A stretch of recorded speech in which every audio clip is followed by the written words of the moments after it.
আমি এখন যে জায়গাটা দাঁড়িয়ে আছি, আপনারা যে বিলটা দেখছেন সেটা হচ্ছে রামসাগর দিনাজপুর জেলার তাজপুর গ্রামে অবস্থিত এই মানব সৃষ্টি দিঘি। এটার পাড়ে এ হচ্ছে রামসাগর, যা মানব সৃষ্টি বাংলাদেশের সর্ববৃহত্তম দিঘি। এটা দিঘির পার ঘেঁষেই এই সীমানা পেরিয়ে গেলেই দিঘিটা। চলো একটু সামনে হাঁটি আর কথা বলি। এই রামদিঘি বা রামসাগর নিয়ে বেশ কিছু লোককথা রয়েছে। এ হচ্ছে রামসাগরের সাইনবোর্ড। প্রবেশ মূল্য 20 টাকা দিয়ে ঢুকতে হয়, প্রবেশ করতে হয়। আমি যে সময়টায় গিয়েছিলাম সেখানে সরস্বতী পূজা উপলক্ষে মেলা চলছিল, সেই সময়টা যাচ্ছিলাম। সেখানে প্রতি বছরই সরস্বতী পূজা উপলক্ষে মেলা হয়। সে সময়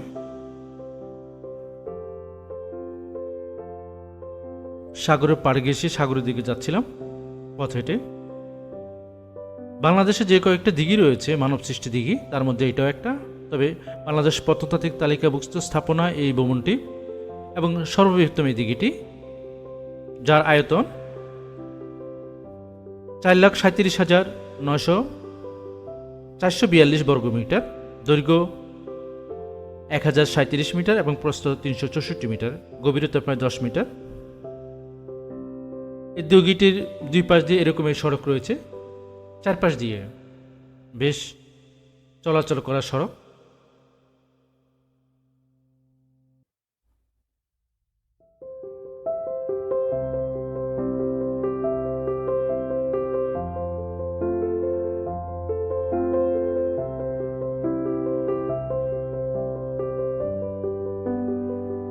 শীতকালীন মৌসুমে এখন পানি শূন্যতা, পানির কম, প্রবাহ কম থাকার কারণে এটা এখন পানি কম।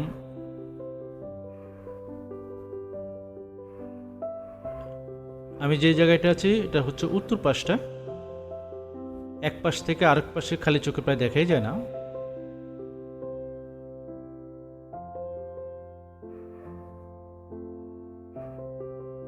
কুয়াশাচ্ছন্ন সকাল।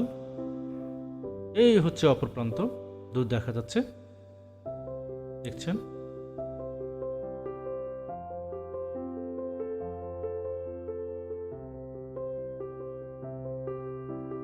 এই দিঘিটি নিয়ে দুটি লোককথা রয়েছে। 1750 খ্রিস্টাব্দে প্রচণ্ড এক খরা দেখা দিলে পানির অভাবে মৃত্যুপ্রায় হয়ে পড়ে হাজার হাজার প্রজা। ওই সময় দয়ালু রাজা প্রাণনাথ স্বপ্ন দেখেন যে একটি পুকুর খনন করেন। মাত্র 15 দিনে এই খনন কাজ সম্পন্ন হয়, কিন্তু সেই পুকুর থেকে পানি না ওঠায় একসময় রাজার স্বপ্ন দেবরণী পেলেন। যে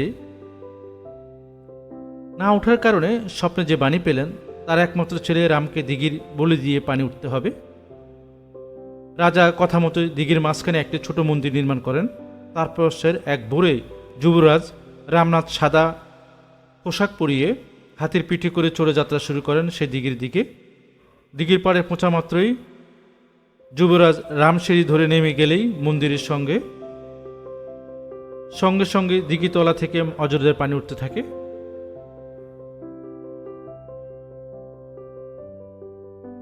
মেলায় আগত এইসব দোকানপাট।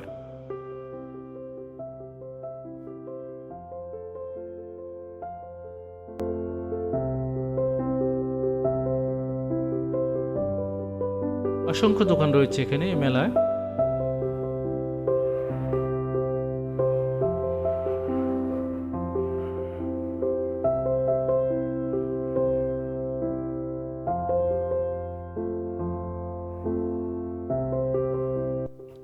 দ্বিতীয় স্বপ্নটি হচ্ছে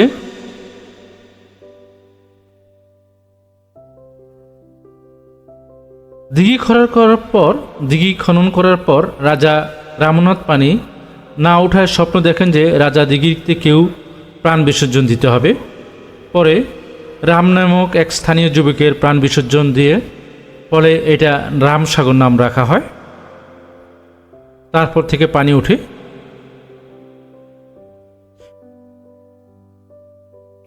মেলায় অসংখ্য দোকানপাট বসছে এখানে, যা আপনারা দেখছেন, অনেক রকম দোকানপাট।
কথা বলবো।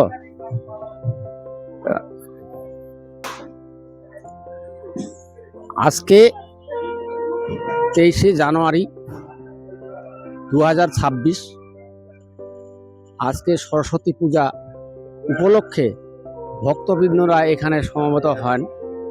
আমাদের এই সরস্বতী পূজা উপলক্ষে মনে করেন হাজার হাজার নরনার্থী দূর দূরান্ত থেকে সমবেত হন। আর এই পূজা মহারাজা রামনাথ এবং প্রাণনাথ আমল থেকে হয়ে আসে। তারপর এখানে আমাদের দুর্গা মন্দির আছে, এখানে প্রতি বছরই দুর্গা পূজা হয়। আগে মহারাজা এখানে দুর্গা পূজা করতেন, মহারাজা চলে যাওয়ার পর না থাকার পরেই আমরা এখানে কমিটি গঠন করে দুর্গা পূজা করি। হ্যাঁ, এখানে হাজার হাজার ভক্তবৃন্দ আসে, আমাদেরকে খুব ভালো লাগে এবং মেলা সুষ্ঠুভাবে হয়। এখানে কোনো অপ্রীতিকর ঘটনা ঘটে না।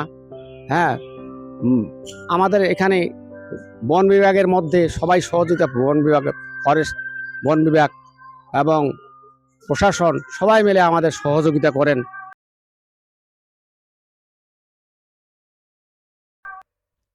এরকম আরও নতুন নতুন দর্শনীয় স্থান নিয়ে যদি আপনাদের আগ্রহ থাকে, দেখতে ভালো লাগে, তাকে আমার চ্যানেলটাকে সাবস্ক্রাইব করে রাখবেন, যাতে আরও নতুন নতুন দর্শনীয় স্থান নিয়ে আপনাদের সামনে উপস্থাপন হতে পারি। সে পর্যন্ত ভালো থাকবেন। নতুন কোনো দর্শনীয় স্থান নিয়ে আবারও দেখা হবে, আবারও কথা হবে। সবাইকে স্বাগতম জানাচ্ছি। মহারাজা গিরিজানাথের কালজয়ী মন্দিরকে নিয়ে আজকের জায়গাটা যে আমি আসছি তা হচ্ছে মহারাজা গিরিজানাথের কালজয়ী মন্দির।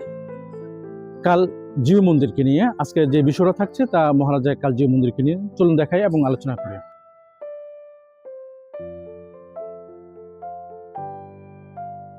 মহারাজা রাজবংশীয় তালিকা। মন্দিরের ভিতরে প্রবেশ করলে মহারাজা নাথ শুক্রদেব রায় তাদের পূর্বপুরুষের যে বর্ণনা দেওয়া হয়েছে রাজত্বকাল সহকারে, ছবি সহকারে রয়েছে, আপনারা দেখছেন। তার পাশে রয়েছে রাজবাড়ি, রাজবাড়ির ঠিক পশ্চিম পাশেই এই মন্দিরটি, কালিয়াজিউ মন্দির।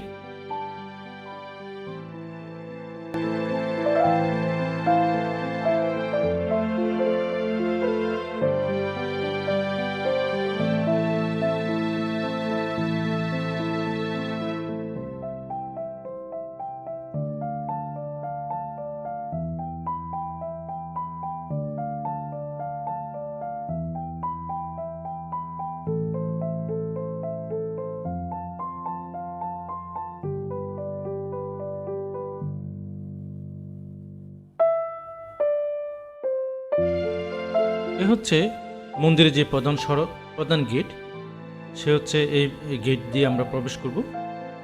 চলুন গেট দিয়ে প্রবেশ করি এবং আলোচনা করি। আপনারা দেখছেন গেটের নকশা কারুকাজ। প্রবেশের সময় জুতো খুলে প্রবেশ করতে হয়, জুতো এখানে রেখে যেতে হয়, তারপর খালি পেয়ে প্রবেশ করতে হয়। এটা এই মন্দিরের বৈশিষ্ট্য।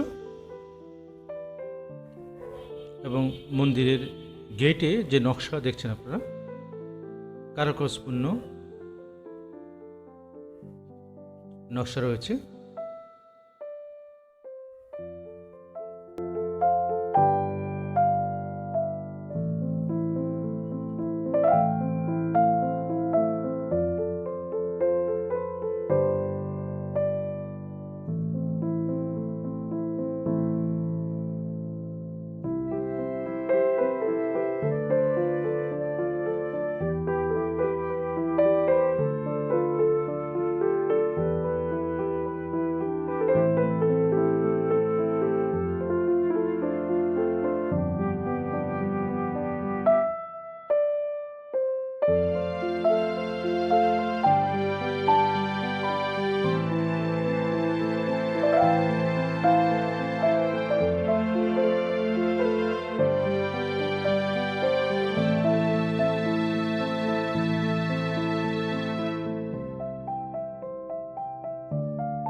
মূলত এইটাই হচ্ছে কালিয়া জিউ মন্দির, দিনাজপুর রাজবাড়ির অভ্যন্তরে পশ্চিম পাশে, অর্থাৎ রাজবাড়ির ঠিক পশ্চিম পাশে এই প্রাচীন হিন্দু মন্দির, যার নাম কালিয়া জিউ মন্দির।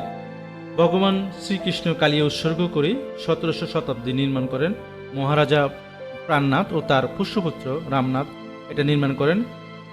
দিনাজপুর শহরের বাসস্ট্যান্ড থেকে প্রায় 1.5 কিলোমিটার, আনুমানিক আধা কিলোমিটার দূরে এই মন্দিরটি।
মন্দির গায়ে লতা পাতা ফুলের প্রচুর নকশা রয়েছে,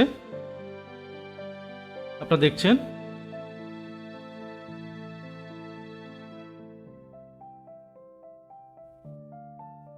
ইট ও শুটকির উপর নির্মিত এই মন্দিরটি।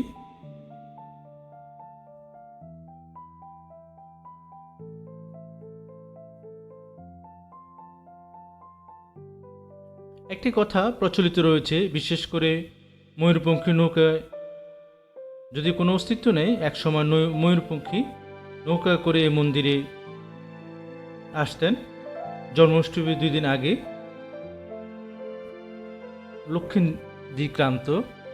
লক্ষ্মীদিক্রান্ত হচ্ছে রামনাথের স্ত্রী।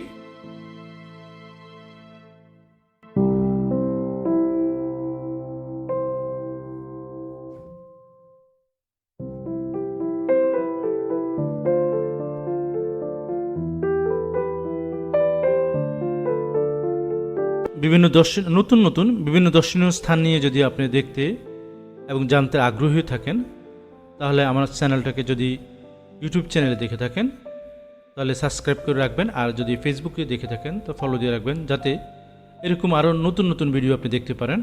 সে পর্যন্ত ভালো থাকবেন, পরবর্তী ভিডিওতে আবারও দেখা হবে। সবাইকে স্বাগতম জানাচ্ছি। দিনাজপুরে যে মহারাজাদের কাব্য কাহিনী রয়েছে, আজকের এই বিষয়টা থাকছে, চলুন দেখাই এবং আলোচনা। আপনারা যে গেটটা দেখছেন, যে তোরণটি দেখছেন, তা হচ্ছে দিনাজপুর রাজবাড়ি। আজ আমি আসছি আপনাদের নতুন স্থানটিকে নিয়ে থাকবো, এই নতুন স্থানটি নিয়ে আলোচনা করব। চলুন দেখাই। আপনারা যে মূল ফটক, যে মেইন গেটটি দেখছেন, তা হলো রাজবাড়ি। দিনাজপুর রাজবাড়ি বাংলাদেশ রংপুর বিভাগের দিনাজপুর জেলার সদর উত্তর ও পূর্ব দিকে অবস্থিত এই রাজবাড়িটি রাজবাটিকা নামেও বিশেষভাবে পরিচিত। দেখছেন, এটা কেন্দ্রীয় বাস টার্মিনালের কাছেই যে দিনাজপুর এই রাজবাড়িটি। চলুন ভিতরে প্রবেশ করি। অবশ্য রাজবাড়ি বলতে এখন কিছুই নেই, রাজাদের বাড়ির ধ্বংসবিশেষ রয়েছে এই রাজবাড়ির এখন।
বাংলাদেশ প্রত্নতাত্ত্বিক তালিকাভুক্ত স্থাপনা, আর এই প্রত্নতাত্ত্বিক তালিকাভুক্ত নোটিশ বোর্ড রয়েছে এখানে।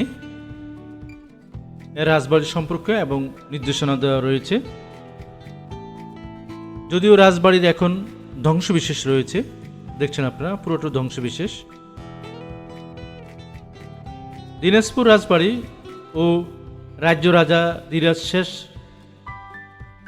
স্থাপন করেন, কিন্তু অনেকের মতামত ৫০ শতকের প্রথমার্ধে ইলিয়াস শাহী শাসন আমলে সুপরিচিত রাজা গণেশ এই বাড়িটি স্থাপন করেন। রাজা দীনরাজ ঘোষ গৌড়েশ্বর গণেশ নারায়ণ 1414 থেকে 1418 খ্রিস্টাব্দে অন্যতম রাজ কর্মচারী। তিনি ছিলেন উত্তর বাটিন শ্রেণীর কুলীন কায়স্থ। আপনারা দেখছেন রাজবাড়ির ধ্বংসবিশেষ।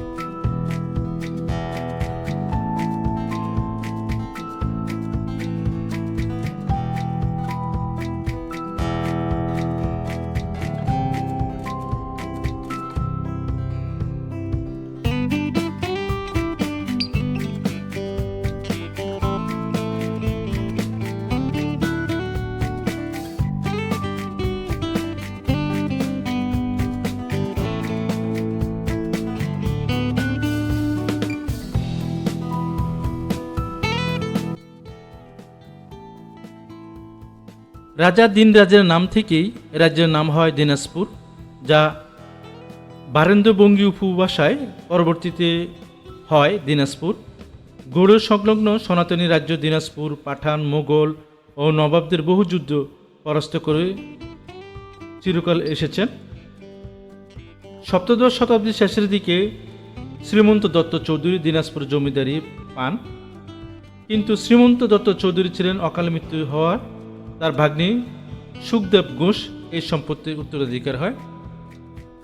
দেখছেন দিনাজপুর রাজবাড়ির ধ্বংস প্রায় বিশেষ। এখানে এই রাজাদের আমলে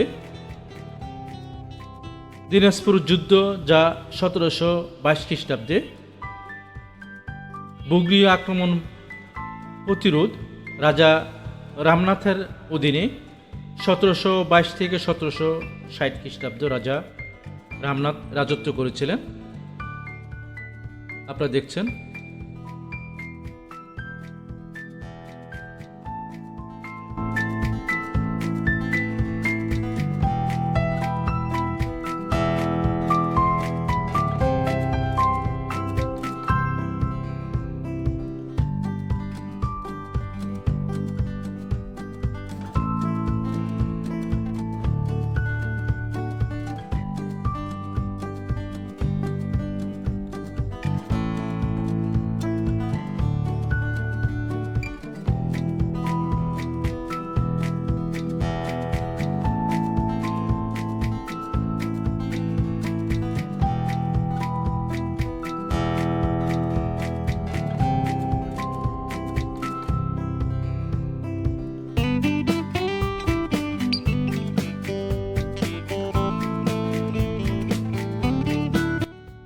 আসলে বর্তমান দিনাজপুর রাজবাড়ি বলতে এই অবশিষ্ট অংশকে বোঝায়। এর বেশিরভাগ অংশ ধ্বংস হয়ে গেছে, শুধু গুটি কয়েক স্থাপনা এখন বিদ্যমান। রাজবাড়ির প্রবেশের পথে পশ্চিমমুখে একটি মিনার, যা আপনারা দেখতে পেয়েছেন, প্রথম আমি দেখিয়েছি, এটা একটু ভালোভাবে রয়েছে, বাকিগুলো প্রায় ভেঙেই পড়েছে।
মূলত এটা হচ্ছে রাজবাড়ির যে পূজা অর্চনা হতো তার প্রধান ফটক। এটা চলুন ভিতরে যাই। এটা হচ্ছে মূল গেটটা মন্দিরের। রাজবাড়ির যে মন্দির রয়েছে, বিশাল মন্দির থাকে, প্রত্যেক রাজবাড়ির একটা মন্দির থাকে, এটা রয়েছে এই রাজবাড়ির মন্দিরের। চলুন প্রবেশ করি। মন্দিরের প্রধান ফুলের, লতা পাতা ফুলের প্রচুর নকশা রয়েছে, কি সুন্দর নকশা আপনারা দেখছেন। নকশা এখনো এটা ধ্বংস হয়নি, একদম ভালো রয়েছে এটা।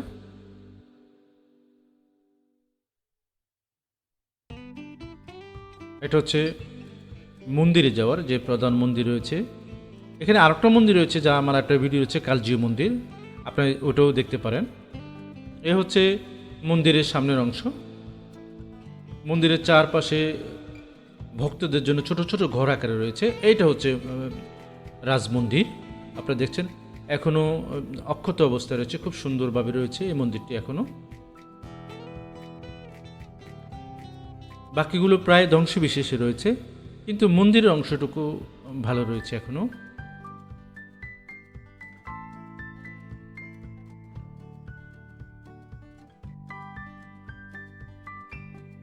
প্রচুর নকশা কারুকাজ বিদ্যমান এই মন্দিরের গায়ে,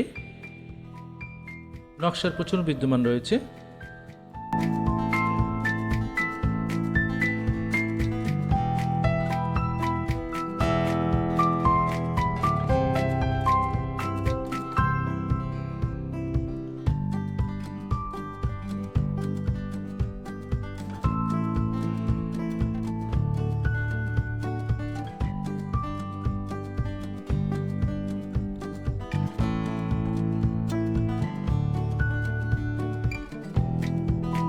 দর্শনীয় স্থান যদি আপনার দেখতে ভালো লেগে থাকে, আগ্রহী হয়ে থাকেন, আপনি যদি ইউটিউব চ্যানেলে দেখে থাকেন তাহলে আমার চ্যানেলটাকে সাবস্ক্রাইব করে রাখবেন। আর যদি ফেসবুকে পেজ থাকেন তাহলে ফলো দিয়ে রাখবেন, যাতে এরকম আরও নতুন নতুন ভিডিও আপনারা দেখতে পারেন। সে পর্যন্ত ভালো থাকবেন। পরবর্তী ভিডিওতে আবারও আপনাদের সাথে দেখা হবে, কথা হবে।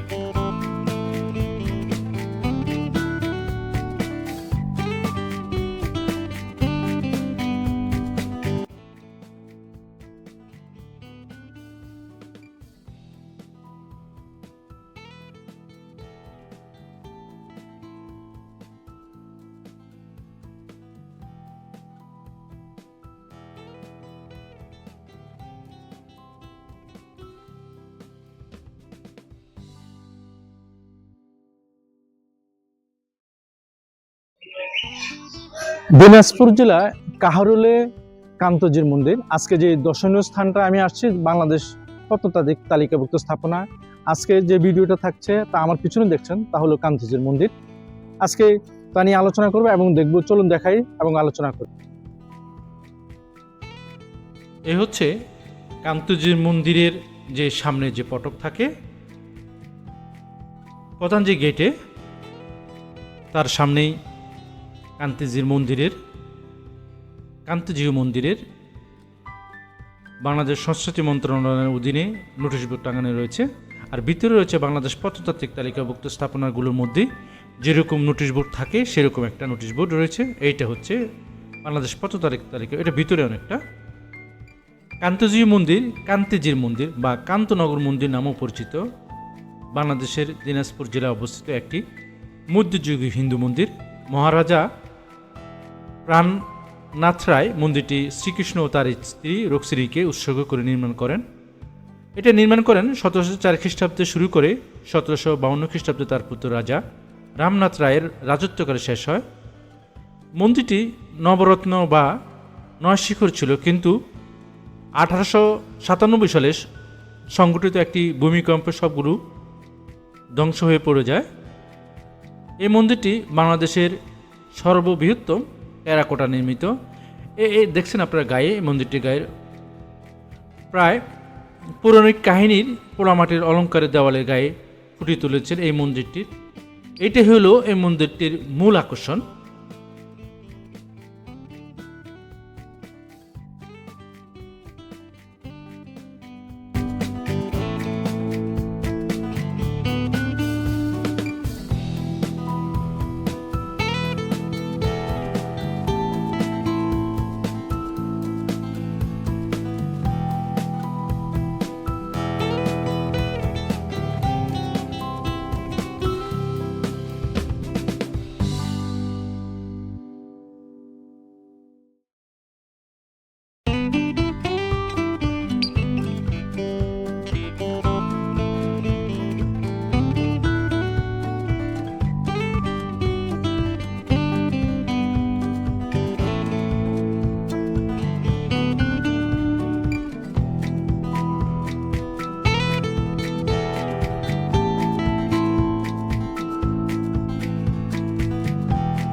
সুদূর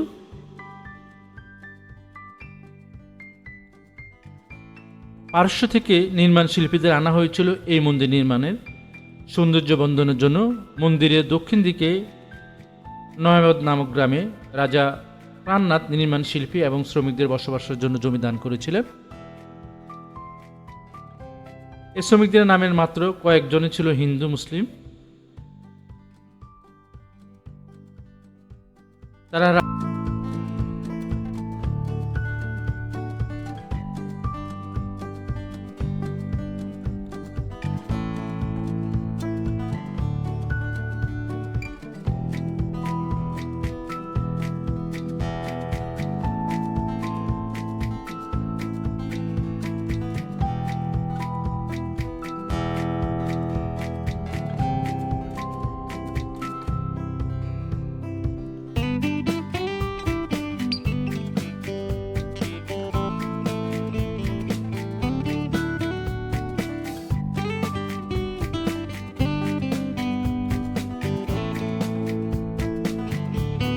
রাজা সেই মুসলিম ধর্মের প্রার্থনা পালনের জন্য নয়াবাদ মসজিদও নির্মাণ করেছিলেন। তার উপরে আমার আরেকটা ভিডিও রয়েছে নয়াবাদ মসজিদ কেন্দ্র করে, আশা করি সেটা দেখবেন।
মন্দিরটির উত্তর দিকে ভিত্তিবেদির শিলালিপি থেকে জানা যায় তৎকালীন দিনাজপুরের মহারাজা জমিদার প্রাণনাথ রায় তার শেষ বয়সে মন্দিরটি নির্মাণ করেন। 1722 খ্রিস্টাব্দে তার মৃত্যুর ফলে তার শেষ ইচ্ছা অনুযায়ী তার পুষ্যপুত্র মহারাজা রামনাথ রায় 1752 খ্রিস্টাব্দে মন্দিরটি নির্মাণের কাজ শেষ করেন। প্রায় 70 ফুট উচ্চতা ছিল এই মন্দিরটি, যদিও পরবর্তীতে ধসে পড়ে।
আপনারা যারা বিভিন্ন দর্শনীয় স্থান, নতুন নতুন দর্শনীয় স্থান দেখতে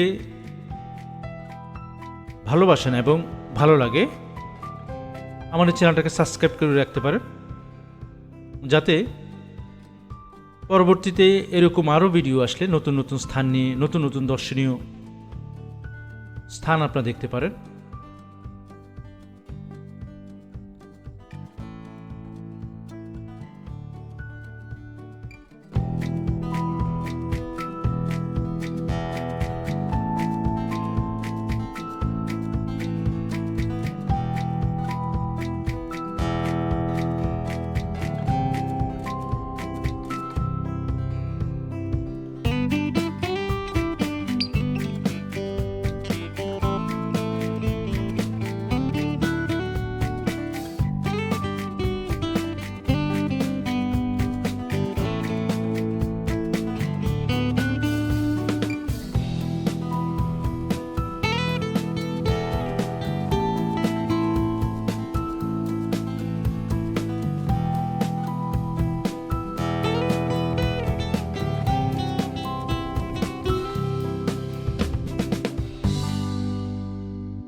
পরবর্তীতে নতুন কোনো দর্শনীয় স্থান নিয়ে নতুন কোনো তথ্য নিয়ে আবারও আপনাদের সামনে আমি হাজির হব।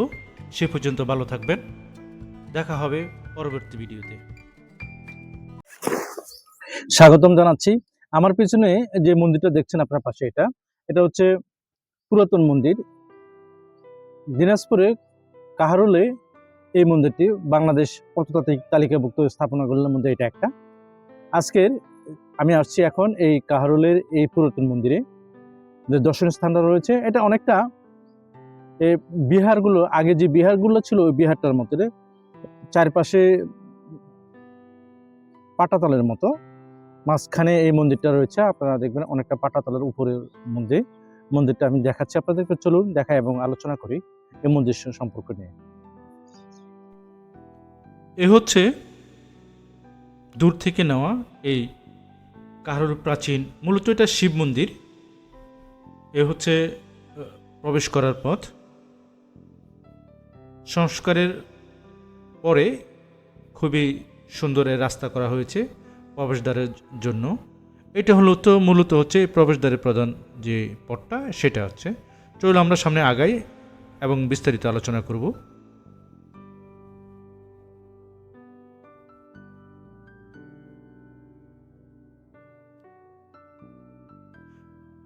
এই মন্দিরটির চতুর্দিকে বেষ্টনী দ্বারা তৈরি করা। তার একপাশে মূল শিব মন্দিরটি। দিনাজপুর কাহারোল উপজেলায় ঐতিহাসিক যে কান্তজির মন্দির রয়েছে তার পাশেই এই মন্দিরটি। সুন্দরপুর ইউনিয়ন ও টেপা নদীর তীরে এই প্রাচীন শিব মন্দিরটি। এটা হচ্ছে পথ শিব মন্দির যাওয়া।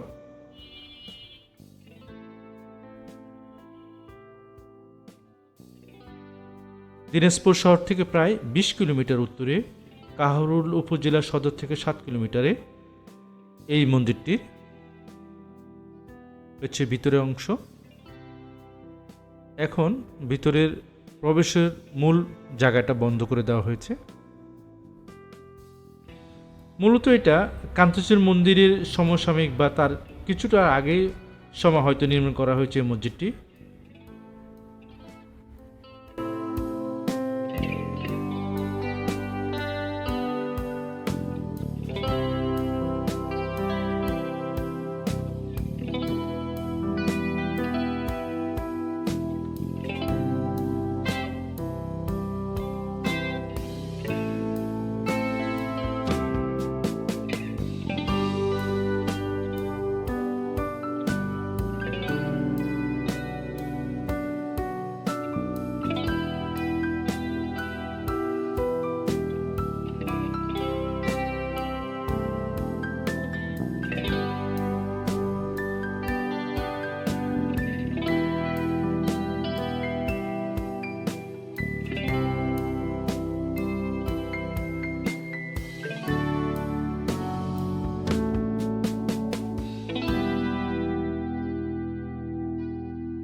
নতুন নতুন দর্শনীয় স্থান সম্পর্কে জানতে এবং নতুন নতুন দর্শনীয় স্থান সম্পর্কে দেখতে আগ্রহী থাকেন, আপনি যদি ইউটিউব চ্যানেলে দেখে থাকেন আমার এই ভিডিওটা, তাহলে সাবস্ক্রাইব করে রাখবেন। আর যদি ফেসবুকে দেখে থাকেন তাহলে ফলো দিয়ে রাখবেন, যাতে এরকম আরও দর্শনীয় স্থান দেখতে পারেন। ভালো থাকবেন। পরবর্তী ভিডিওতে আবার আপনাদের সাথে দেখা হবে, নতুন কোনো স্থান নিয়ে কথা হবে। সে পর্যন্ত অবশ্যই ভালো থাকবেন। সবাইকে স্বাগতম জানাচ্ছি। আমি আজকে যে জায়গাটাতে দাঁড়িয়ে আছি, আমার পিছনে যে মসজিদটা দেখছেন আপনারা, তা হচ্ছে নয়াবাদ মসজিদ। বাংলাদেশের দিনাজপুর জেলায় দিনাজপুর শহর থেকে প্রায় 20 কিলোমিটার দূরে কাহারোল উপজেলায় নয়াবাদ গ্রামে এই মসজিদটি। আজকে যে জায়গাটা থাকছে, আজকে যে ভিডিওটা থাকছে, সেটা হচ্ছে এই নয়াবাদ মসজিদকে কেন্দ্র করে। চলুন দেখাই। এবং এ হচ্ছে বাংলাদেশ প্রত্নতাত্ত্বিক তালিকাভুক্ত যে কয়েকটা স্থাপনা থাকে তার নোটিশ বোর্ড। তার পাশে নয়াবাদ মসজিদের সংক্ষেপে বা নয়াবাদ মসজিদ সম্পর্কে বেশ কিছু বিস্তারিত বর্ণনা দেওয়া রয়েছে এখানে। আপনারা দেখছেন এই নোটিশ বোর্ডটি।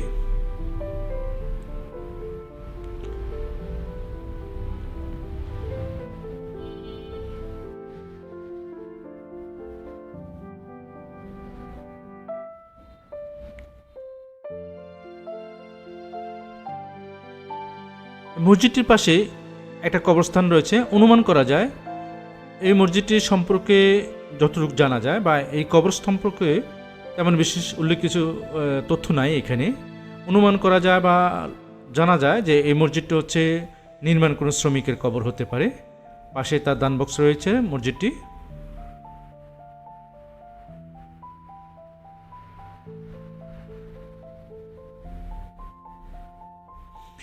দান বক্সটি অন্যান্য মসজিদের থেকে একটু আলাদা, একটা বৈশিষ্ট্য রয়েছে এই দান বক্সটি। অন্যান্য মসজিদের মধ্যে এরকম খুব দেখা যায় না। এই মসজিদটা পুরোটা একটা পাটাতলের উপর তৈরি করা মসজিদটি, চতুর্ভুজ আকৃতির, মাঝখানে একটু উঁচু তৈরি করে এইভাবে তৈরি করা এই মসজিদটি দেখছেন আপনারা।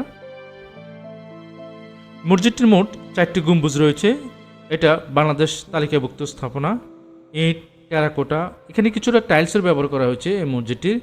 অনুমান করা যায় এই মসজিদটির কান্তজির মঞ্জির নির্মাণকালে যে শ্রমিকরা এসেছিলেন তারাই নির্মাণ করেছিলেন এই মসজিদটি। তাদের উদ্দেশ্যে নির্মিত হয়েছিল এই মসজিদটি। এটা হচ্ছে প্রায় এখন ধ্বংসস্তূপ। অনুমান করা যাচ্ছে এটা আজান দেওয়ার জন্য নির্মিত হয়েছিল, এরকম একটা বোঝা যায় এটা এরকম।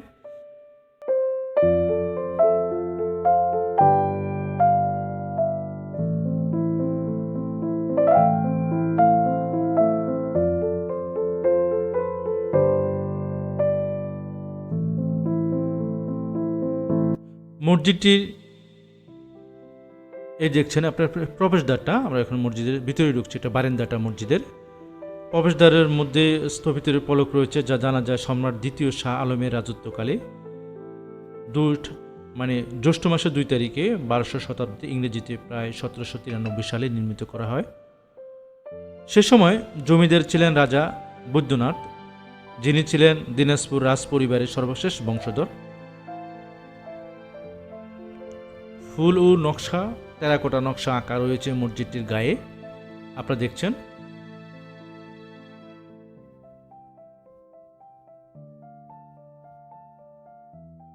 আমি আরেকবার বলেছিলাম এই মসজিদটি নির্মাণ করেছিলেন কান্তজির মন্দির নির্মাণ শ্রমিকরা এই মসজিদটি নির্মাণ করেছিলেন।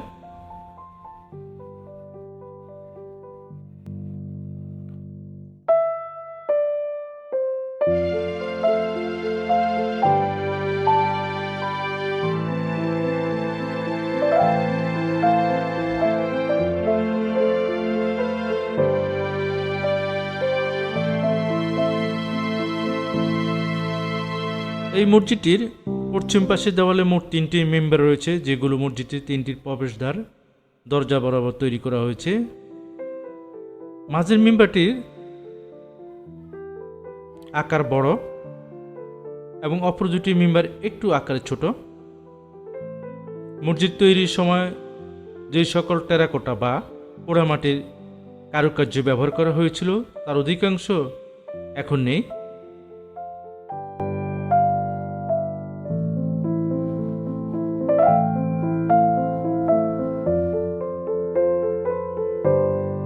কান্তজির মন্দিরের খুব দিনাজপুরের কান্তজির মন্দিরের খুব কাছেই এই মসজিদটি। তবে অন্য অন্য মসজিদের চেয়ে আরেকটু বৈশিষ্ট্য হচ্ছে এই মসজিদটার আশপাশটা খুবই পরিষ্কার পরিচ্ছন্ন এবং পর্যটকদের খুব আনাগোনায় এই জায়গাটাতে বোঝা যায়। কিন্তু খুবই পরিষ্কার পরিচ্ছন্ন, ফুল গাছ রয়েছে মসজিদের চারপাশেই, অনেকটা গোছানো এই জায়গাটা।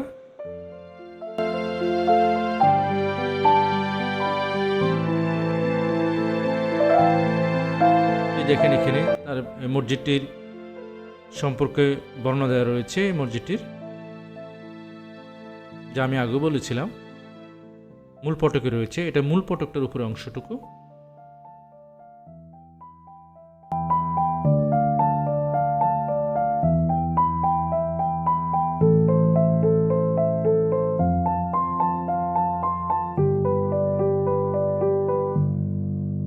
এ হচ্ছে মসজিদের ভিতরের অংশ। মেহরাবের দেখেন সামনে অনেক ফুলের যে কারুকাজ রয়েছে এখানেও দেখা যাচ্ছে। বাংলাদেশের যে মুঘল স্থাপত্য মসজিদগুলো রয়েছে, যেরকম ফুল এবং লতা পাতার নকশা আঁকা থাকে, এটার মধ্যে এরকমই রয়েছে, আর ব্যতিক্রম ঘটে নেই। এটা হচ্ছে মেহরাবের অংশ।